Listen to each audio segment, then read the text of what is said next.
इस कहानी की शुरुआत में हमें बहन को दिखाया जाता है जो अपनी गर्लफ्रेंड जैन के साथ अपने दोस्तों के साथ मिलकर पार्टी कर रहा होता है। बहन एक फोटोग्राफर है और जैन भी फोटोग्राफी की स्टूडेंट है। अब जो भी दोनों के दोनों घर वापस जा रहे होते हैं तभी जैन अपनी गाड़ी से एक लड़की को रात देती है जो सड़क पर उनके सामने पड़ी होती है। हालांकि जेल उसकी मदद करने के लिए जाना चाहती है लेकिन पेन मना कर देता है। वो कहता है कि हम यहाँ से निकल जाना चाहिए क्योंकि यहाँ पर खतरा है, हम किसी बड़ी मुसीबत में फंस सकते हैं। हालांकि जैन इस लड़की की मदद करने के लिए जाना चाहती थी लेकिन बहन के कहने पर वो वहां से निकल जाती है। लेकिन इस घटना के कई दिनों के बाद तक भी ये दोनों डिस्टर्ब रहे थे क्योंकि इन्होंने एक लड़की को गाड़ी से हटकर के वही मरने के लिए छोड़ दिया और बहन एक फंक्शन में फोटो खींचने जाता है और जब वो फोटो क्लिक करके उनका प्रिंट निकलवाता है तो वो देखता है कि हर एक फोटो में एक अजीब सी रोशनी है, साथ ही इसमें एक चेहरा भी है। एलो से लगता है कि ये प्रिंटिंग की गलती की वजह से हुआ है, पर जब वो अपने एक सीनियर फोटोग्राफर को नेगेटिव और फोटोज दोनों दिखाता है तो देखते हैं कि वो लुगत और वो चेहरा नेगेटिव में भी हैं। वही घर पर बेन की गर्लफ्रेंड जैन जब वो सबतियों के पास जाती है तो उसे एहसास होता है कि वहां आसपास कोई ना कोई है, कोई दरवाज़ा खोलने की कोशिश कर रहा है और तभी वो इस पैशन के अंदर से कोई बाहर निकलना शुरू कर देता है। ये देखकर जैन पूरी तरह से डर जाती है, वो अपने आपा खो देती है, पर जल्द ही वो अपने आप हमें वापस आ जाती हैं और इस कमरे से बाहर निकल जाती हैं। दरअसल इस एक्सीडेंट के बाद उनकी जिंदगी में बहुत सारी चीजें अजीब से घट रही होती है जिसके बारे में इन्हें कुछ भी समझ भी नहीं आता। बहन के शोल्डर में भी अचानक से पेन होना शुरू हो गया होता है। वो पेन इतना ज्यादा होता है कि इसे डॉक्टर के पास जाना चाहता है। डॉक्टर इसके सारे टेस्ट करता है लेकिन टेस्ट में सारी रिपोर्ट्स पूरी तरह से नॉर्मल होती हैं और सबसे हैरानी की बात ये होती है कि बहन का जो वेगत होता है उसके वेगत से लगभग पूरी तरह से डबल होता है। ये बात ना डॉक्टर को और ना ही बहन को समझ आती है। वही बहन की गर्लफ्रेंड जैन को दिखाया जाता है जो एक मैगजीन शॉप में जाती है जहां पर गोश्त के ऊपर मैगजीन लिखी जाती है जिसमें गोश्त की फोटो छापी जाती है। और जब ये उस मैगजीन के ऑनर के पास जाते हैं वो इन्हें बताता है कि मैगजीन में जितनी भी फोटोज छापी जाती हैं वो सब की सब नकली हैं क्योंकि पढ़ने वाले ऐसी फोटोज को ऐसी कहानियों को बहुत करते हैं। लेकिन वो इन्हें एक और एल्बम दिखाता है जिसमें बहुत सारी फोटोज होती हैं। वो कहता है कि ये सारी की सारी फोटोज असली हैं। ये फोटोज पोलराइड कैमरे से खींच गई है जिसकी फोटो कैसे इसका प्रिंट बाहर आ जाता है, इन्हें एडिट नहीं किया जा सकता। और जब ये दोनों के दोनों उन फोटोज को देखते हैं तो देखते हैं कि हर फोटो की पीछे उसी तरह के साए हैं जिस तरह का साया रोशनी बिन की फोटो के पीछे आता है। अब ये दोनों के दोनों अपने घर आ जाते हैं और तभी वहां पर बेन का एक पुराना दोस्त आता है। वो इस लड़की के बारे में बात कर रहा होता है, साथ ही कुछ फोटोग्राफ्स के बारे में जो सुनकर बहन परेशान हो जाता। वो कहता है कि मुझे नहीं पता कि वो कहाँ पर हैं। इसके बाद बहन का दोस्त चला जाता है। अब जैन बिन की फोटोज को बहुत ध्यान से देखती है जिससे उसे एहसास होता है कि ये बेन के पुराने कॉलेज की तरफ अंधुकाते कर रही हैं और वो इसके कॉलेज चली जाती हैं जहां पर एक पोलराइड कैमरे भी होता है। वो इस पोलराइड कैमरे को उठा लेती है और तभी उसे एहसास होता है कि इसके आसपास कोई ना कोई है। वो चारों तरफ देखती है लेकिन वहां पर कोई भी नहीं होता। अब उसके पास जो पोलराइड कैमरे है वो इससे अपने सामने फोटो कैच लेती है और जब इसका प्रिंट बाहर आता है तो वो देखती है कि इस फोटो में एक लड़की है और ये लड़की वही लड़की है जिसका उनकी गाड़ी से एक्सीडेंट हुआ था। और अब यहाँ पर चारों तरफ हलचल होना शुरू हो जाती है।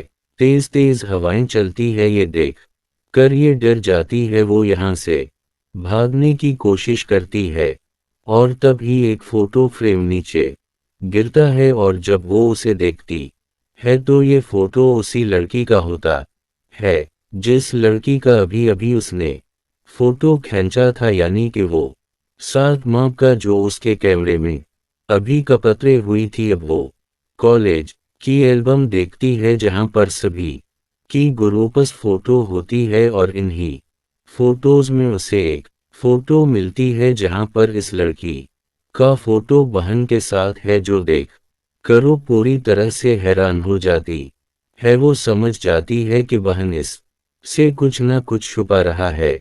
उसी लिए बिन के पास जाती है और इस लड़की और फोटो से दिखाती है और कहती कि मैं जानना चाहती हूं कि ये कौन है। जिसके बाद बहनों से बताता है कि ये मेरे साथ कॉलेज में पढ़ती थी। हम दोनों रिलेशनशिप में थे लेकिन मैंने ये बात किसी को नहीं बताई और जल्दी मैंने तय किया कि मैं ब्रेकअप अप कर लूंगा। और जब मैंने इसे बात बताई तो उसने मुझे कहा कि अगर तुमने ऐसा किया तो मैं अपनी जान दे दूंगी। वो बहुत ही शाही लड़की थी। मैं उसकी इस धमकी से बहुत ज्यादा परेशान हो गया था, इसीलिए मैंने ये बात अपने दोस्तों को बताई। मेरे दोस्तों ने कहा कि तुम चिंता मत करो, हम इसे हैंडल कर लेंगे। आज के बाद वो कभी तुम्हें परेशान नहीं करेगी। और इसके बाद मैंने उसे कभी नहीं देखा और अब बहन अपने कॉलेज के एक दोस्त के पास जाता है लेकिन जब वो इसके घर पहुंचता है तो देखता है कि पूरा घर तीतर बतर है और तभी इसका दोस्त ऊपर से कूदकर अपनी जान दे देता है जो देखकर पेन पूरी तरह से हैरान हो जाता है। ये इसकी पत्नी के पास जाते हैं और इसकी पत्नी पूछती कि तुम दोस्तों के साथ ऐसा किया हुआ है कि सब के सब ऊपर से कूदकर अपनी जान दे रही है। मैं उनको यहाँ पर पता चलता है कि इसके 2 और दोस्तों ने ऊपर से कूदकर चौंक दी है और ये इस के कॉलेज के भाई दोस्त थे जिन से उसने कहा था कि इसकी गर्ल करीना, जिसका नाम है, अपनी जान लेने की उसे धमकी दे रही है। और अब उसे समझ में आ जाता है कि जबकि उसके सारे दोस्त मारे जा चुके हैं तो अगला नंबर इसका है। उसी लिए बेंजीन के साथ अब नेट वर्क के घर जाता है जो कि शहर से बहुत ज्यादा दूर होता है। वहां पर ये दोनों के दोनों इसकी मोम से मिलते हैं जहां पर नेटवर्क की मोम बताते हैं कि नटरे ने ऊपर से कूदकर अपनी देती थीं। इसके बाद ये नेटवर्क के कमरे में जाते जहां पर ये देखते हैं कि नेटवर्क के बेड में आज भी इसकी बॉडी होती है। दरअसल इसकी मोम ने इसका फनरल नहीं किया था। ये नेटवर्क की मोम से पूछते हैं कि तुमने ऐसा क्यों किया।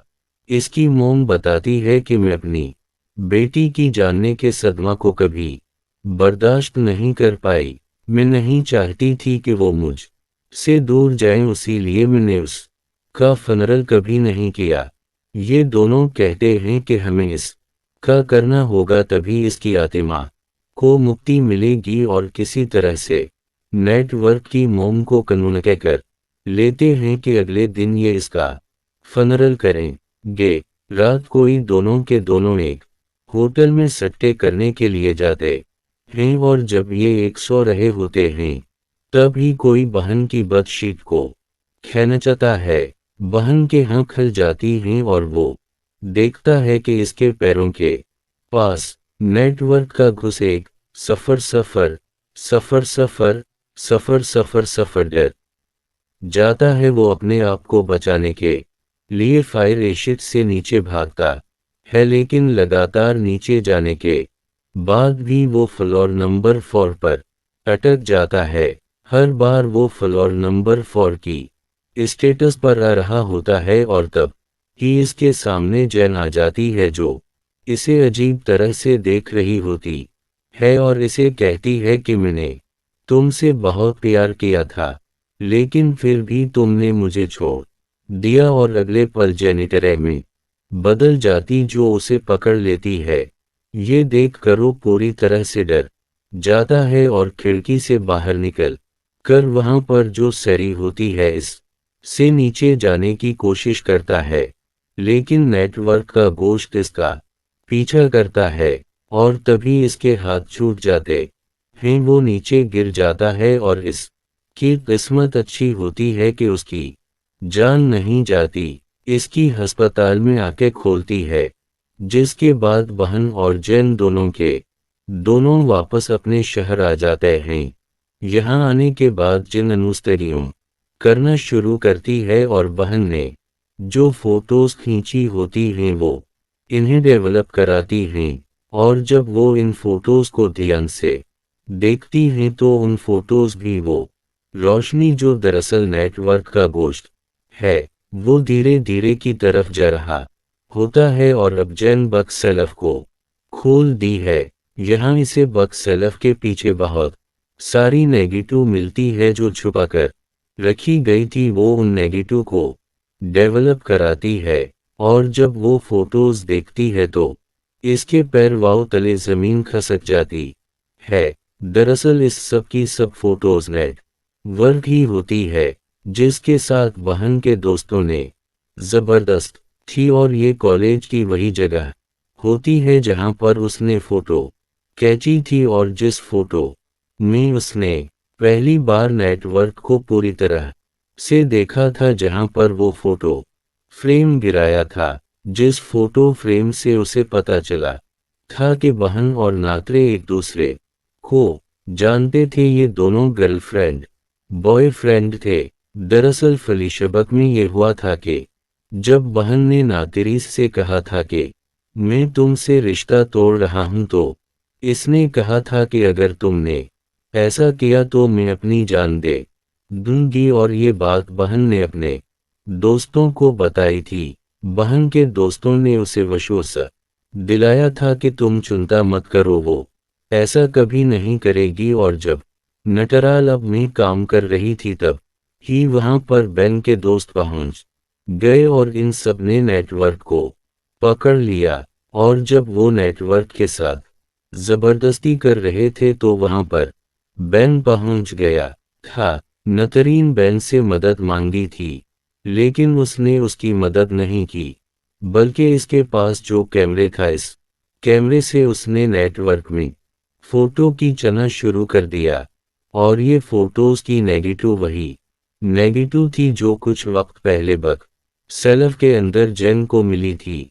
और एक बार बहन का फ्रेंड भी इसके घर इन्हीं नेगेटिव के इन्हीं फोटो के बारे में पूछने के लिए आया था, जो अब इस दुनिया में नहीं रहा। और अब जैन को पूरा सच पता चल चुका है। ने अपनी जान दी थी और क्यों इस ने बहन के सभी दोस्तों को मारा, और क्यों अब वो बहन को मारना चाहती है। इसके बाद वो बहन के पास जाती है और इसे कहती है कि मुझे पूरा सच पता चल चुका है। बहन भी यहाँ पर अपनी गलती को अपने पाप को अकपट कर लेता है। वो कहता है कि मुझसे बहुत बड़ी गलती हुई थी जिसका पछतावा मुझे आज तक है। मैं कभी अपने आप को माफ नहीं कर पाया। लेकिन चैन इसकी एक बात नहीं सुनती, क्योंकि इसका गुनाह इतना बड़ा है जिसे माफ नहीं किया जा सकता, और उसे वही छोड़कर चली जाती है। जैन के जाने के बाद बहन को लगता है कि अब से नहीं छोड़ेगी, उसी के आसपास है। अब उसके पास वो कैमरे होता है जिस कैमरे से घुस की फोटो खींची जा सकती है। वो कमरे के चारों तरफ फोटोज खींचना शुरू कर देता है, लेकिन वहां पर कोई भी नहीं होता।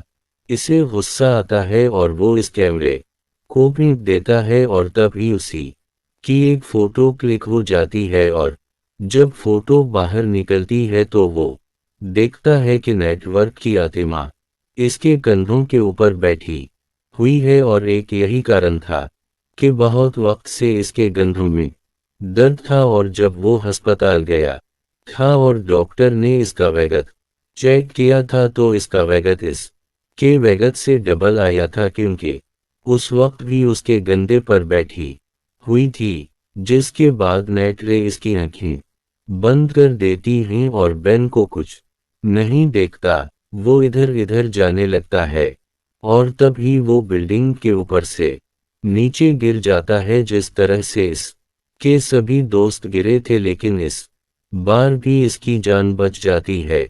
और इसके बाद हमें दिखाया जाता है कि बेन एक अस्पताल में है।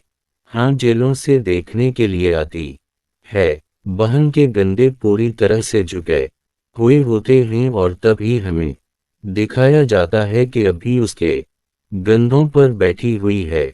बहन की दिमागी हालत भी अब पूरी तरह से नॉर्मल नहीं है क्योंकि उसे पता है कि नेटवर्क की आतिमा अब भी इसके कंधों के ऊपर बैठी हुई है और आज नहीं तो कल वो उसे मार देगी।